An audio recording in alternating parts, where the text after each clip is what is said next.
দেখো, আমরা তো একটা এমন একটা মুহূর্তে দায়িত্ব নিয়েছি যখন দেশটা ভেঙে গেছে শাসন ব্যবস্থা নিয়ে, এবং সেই সংকটের ভেতরে আমি বলবো যে প্রফেসর ডক্টর মোহাম্মদ ইউনূস তার নেতৃত্বে আমরা একটা ব্রিজ তৈরি করতে পেরেছি, এমন একটা অবস্থা তৈরি করতে পেরেছি যাতে ওই ক্রান্তি লগ্নটাকে আমরা সামাল দিয়ে একটা স্থিতি জেগে যেতে পারি।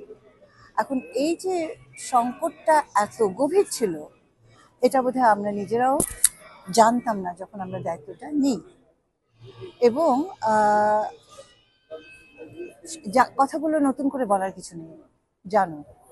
একটা হচ্ছে অর্থনীতির সংকট, একটা হচ্ছে আমাদের পুরো সিস্টেমের দুর্নীতির সংকট, এবং এমন একটা অবস্থা যে প্রতিষ্ঠানগুলো সব ভঙ্গুর।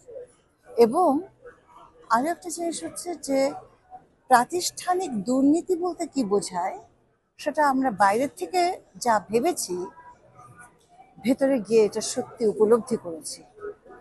এবং বাংলাদেশের সবচেয়ে বড় সংকটটাই হচ্ছে টোটাল ইনস্টিটিউশনাল কারাপশন। এবং যত সংকট, যত কষ্ট, যত ভুল, যত অন্যায়, যত না পাওয়া, অপ্রাপ্তি, তার শেকড় কিন্তু দুর্নীতি। আমরা কি করেছি?